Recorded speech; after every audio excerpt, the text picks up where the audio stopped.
ఇప్పుడు ఆనాడు రాజశేఖర రెడ్డి గారు ప్రతిపాదించిన తమ్మిడిహట్టి దగ్గర సాధ్యం కాదు, అక్కడ వైల్డ్ లైఫ్ ప్రాజెక్ట్ ఉంది.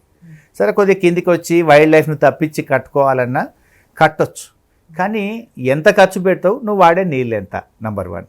అసలు నీకు నీటి కేటాయింపు లేనిది.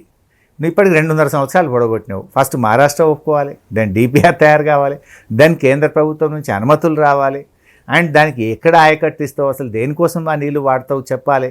ఒక అంతా కేవలం ఒక పొలిటికల్ డ్రామా ఆడుతుండు రేవంత్ రెడ్డి తప్ప ఆయనలో నిజాయితీ లేదు. ఈ టర్మ్లో అయితే కాదు, ఎక్కడైతుందండి, 2.5 సంవత్సరాలు అయిపోయింది. 2034 వరకు ఉంటా అంటారు. అసలు సింపుల్, ఆయన ఎప్పుడు ఉంటాడంటే తల కిందికి పెట్టి కాళ్ళ మీదకి పెట్టినా. ఈ మధ్య మీరు చూసిండ్రు, తమిళనాడు సీఎం ఓడిపోయిండు, సీఎం ఢిల్లీ సీఎం ఓడిపోయినరు, ఇంకొక సీఎం ఓడిపోయినరు, కేరళ సీఎం గారు ఓడిపోయారు. కాదు, ముఖ్యమంత్రి అభ్యర్థి ఎమ్మెల్యేగా ఓడిపోయినరు. రేపు రేవంత్ రెడ్డి పార్టీ ఓడిపోడు కదా, ఆయన కూడా ఓడిపోతాడు. That will be his fate. That is the trend of the day. అయితే నౌ మీరు ఏదన్నారంటే తమిడిహట్ నిజంగా రేవంత్ రెడ్డికి సిన్సియర్గా ఉంటే మనకు అక్కడ 240 TMC ఉంది, ఇప్పుడు ఎలినో వస్తుంది అంటున్నారు. అసలు ఆ 3 పిల్లలు రిపేర్ చేయడానికి ఇంత సమయం వృధా చేసి రాజకీయం కోసం రాష్ట్రానికి నష్టం చేయొద్దు. నువ్వే ఇప్పుడు సుందిల్ల బ్యారేజ్ పనిచేస్తుంది అంటావు. సుందిల్ల పనిచేసినప్పుడు సేమ్ టెక్నాలజీతో ఉన్నప్పుడు అన్నారం మేడిగడ్డ పనిచేయదా? దీన్ని ఫాస్ట్గా నువ్వు రిపేర్ చేసుకుంటే మీరు 240 TMC అవైలబుల్ ఉన్నది. దీన్ని వాడుకోకుండా నువ్వు కేవలం మా కాంగ్రెస్ స్టార్ట్ చేసింది, మీ కాంగ్రెసే ముంచింది. 8 సంవత్సరాలు మహారాష్ట్ర, తెలంగాణ, ఢిల్లీ 3 చోట్ల కాంగ్రెస్ ఉంటే మీరు అగ్రిమెంట్ చేయాలి. ఆనాడు చేసి ఉంటే అసలు మాకు ఈ తుమ్మిడిహట్టికి పోవాల్సిన అవసరమే మాకు పట్టేది కాదు కదా. మీరు ఆ రోజే కట్టి ఉంటే 8 ఏళ్ళు కదా, 8 ఏళ్లలో బ్యారేజీ కట్టి ఉంటే 8 ఏళ్లలో మహారాష్ట్రతో అనుమతులు తెచ్చి ఉంటే మాకు అసలు ఈ అవసరం పడేది ఎక్కడ? మీ పాపం వల్ల, మీ తప్పిదాల వల్ల మాకు తప్పని పరిస్థితి ఏర్పడి మేము ప్రత్యామ్నాయం పోయి మీ తప్పులను సరిచేసినాం. మేము మేడిగడ్డ రిపేర్లో ఉండగా కూడా మీరు లిఫ్ట్ చేయొచ్చు అంటున్నారు. 100%. అక్కడ లిఫ్ట్ ఇరిగేషన్ స్కీమ్ ఉంది మనకు. ఒక లెవెల్ వచ్చినప్పుడు గేట్లన్నీ ఓపెన్ చేసినా కూడా మనకు ఆ లెవెల్ అందుతుంది. నది మేడిగడ్డ దగ్గర గోదావరి నది ప్రవహించినప్పుడు మన మోటార్లకు నీళ్ళు అందుతాయి.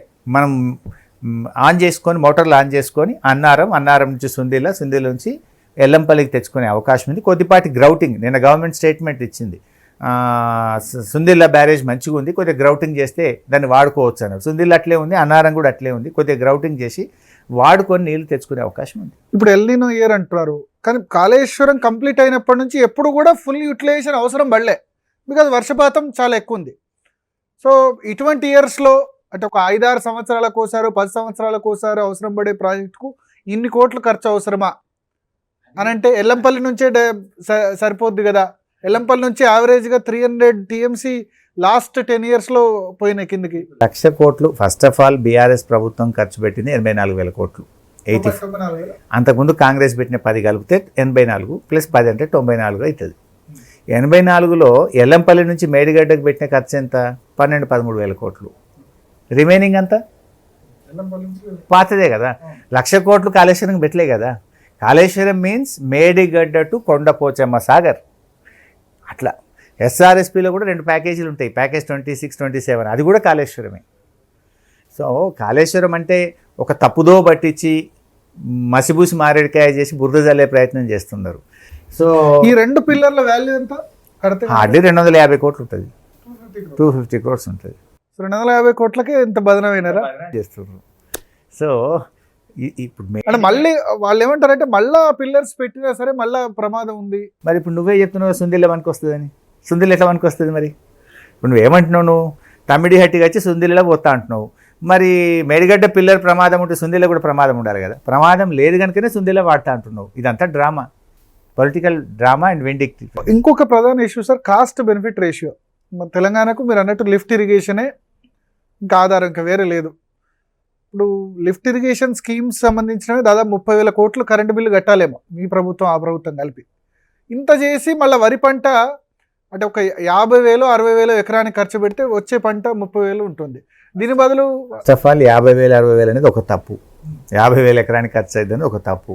రెండవది, రైతుల కంటే ప్రజల ప్రాణాల కంటే ఒక ప్రభుత్వానికి ఇంకోటి ముఖ్యం కాదు. నంబర్ 2. నంబర్ 3, ప్రత్యక్షంగా పరోక్షంగా అనేక రకాలుగా మేలు జరుగుతుంది. సో ఫస్ట్ పాయింట్ 50,000 అన్నారు కదా, నిందాక చెప్పిన నేను.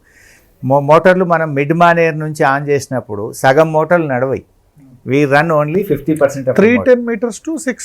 330 to- రంగనాయక సాగర్ దగ్గర అయితే రంగనాయక సాగర్ ఇప్పుడు 330 అరౌండ్ సబ్జెక్ట్ టు కరెక్షన్ 330 నుంచి 430 అట్లా రంగనాయక సాగర్ ఉంటుంది. దానిపైన అనంతగిరి ఉంటుంది. సో అనంతగిరి దగ్గర కొంత వాడేస్తాం కదా, అక్కడ కొంత ఆయకట్టు వస్తుంది 1,00,000 ఎకరాలు. మొత్తం 618 క్యాలిక్యులేషన్ కాదు కదా. సో మిడ్ మానేర్ కింద కొంత ఆయకట్టు వస్తుంది. 148 నుంచి 680 దాకా 618 618 వరకు రావాలంటే బాగానే ఖర్చు అవుతుంది. అది వేరియస్ దాన్ని బట్టి ఉంటుంది. ఇలా మూడు ఆస్పెక్ట్స్ ఉంటాయి. సో నీకు బాగా వర్షాలు పడ్డప్పుడు మిడ్ మానేర్ నుంచే నడుపుతాం. మిడ్ మానేర్ దగ్గర ఆయకట్టు వచ్చేస్తుంది. మిడ్ మానేర్ నుంచి అనంతగిరికి ఒక్క లిఫ్ట్లోనే కొంత ఆయకట్టు వస్తుంది. దెన్ రంగనాయక సాగర్ దగ్గర కొంత ఆయకట్టు వస్తుంది. దెన్ మల్లన్న సాగర్ దగ్గర కొంత ఆయకట్టు వస్తుంది. లాస్ట్ వచ్చి కొండపోచమ్మ సాగర్. అట్లా వేరియస్ స్టేజెస్లో ఆయకట్టు వస్తుంది కనుక మొత్తం 618 క్యాల్కులేట్ చేయడం కరెక్ట్ కాదు. నెంబర్ 1. నెంబర్ 2, నీకు ఎప్పుడు వాడతాం లిఫ్ట్ ఇరిగేషన్ స్కీమ్లు? బాగా వర్షాలు పడ్డప్పుడు వర్షాకాలంలో నడుపుతాం. వర్షాకాలంలో మనకేమవుతుంది? హైడల్ జనరేషన్ విపరీతంగా రాష్ట్రంలో అందుబాటులో ఉంటుంది. పవర్ ఎక్స్చేంజ్లో ఈ వర్షాలు బాగా పడ్డప్పుడు 50 పైసలకు 30 పైసలకు పైసకు కూడా కరెంట్ దొరుకుతుంది. పైసకి ఇప్పుడు మనం 10 రూపాయలు ఫ్రీగా కూడా దొరుకుతుందని చెప్పారు సీఎం. ఫ్రీగా దొరుకుతుంది సమ్ టైమ్స్. కొంచెం సో ఈ హైడల్ జనరేషన్ ఎప్పుడు సాధ్యం ఉన్నప్పుడు బాగా వర్షాలు పడ్డప్పుడే మనం మోటార్లు నడుపుతాం. ఆ టైంలో పవర్ ఎక్స్చేంజ్లో రూపాయికి 50 పైసలకు కూడా పవర్ దొరుకుతుంది. చాలా చీప్ పవర్ అవైలబుల్ ఉంటుంది. ఆ టైంలో మనం పవర్ వాడుకుంటాం. నెంబర్ 2. రబీ Number టైంలో 3. చేసేది మరి ముందే నవంబర్, డిసెంబర్ రిజర్వాయర్ నింపి పెట్టుకుంటాం కదా. ఇప్పుడు మల్లన్న సాగర్ 50 TMC నింపి పెడితే రబీకి ఉంటాయి కదా. కొండపోచమ్మ 17 TMCలు నింపి పెడితే రబీకి ఉంటాయి కదా. మా రంగనాయక సాగర్ 3 TMCలు వానకాలం నింపి పెడితే యాసంగికి రెడీ ఉంటాయి కదా. సో అట్లా చీప్ పవర్ ఉన్నప్పుడే మోటార్లు మనకు రైనీ సీజన్లో నడుపుకుంటాం. రాను పవర్ ఉత్పత్తి కూడా మున్పటి రోజులు లేవు. ఇప్పుడు ఒకప్పటి పవర్ ప్రొడక్షన్ ఇప్పుడు సోలార్ పవర్ ₹2.90 ₹2.80 సప్లై చేసే పరిస్థితి వచ్చింది. రేపు బ్యాటరీస్ వస్తున్నాయి. అసలు పవర్ అనేది ఇష్యూ కాదు. ఫ్యూచర్లో వాటర్ ఇస్ బిగ్ ఇష్యూ.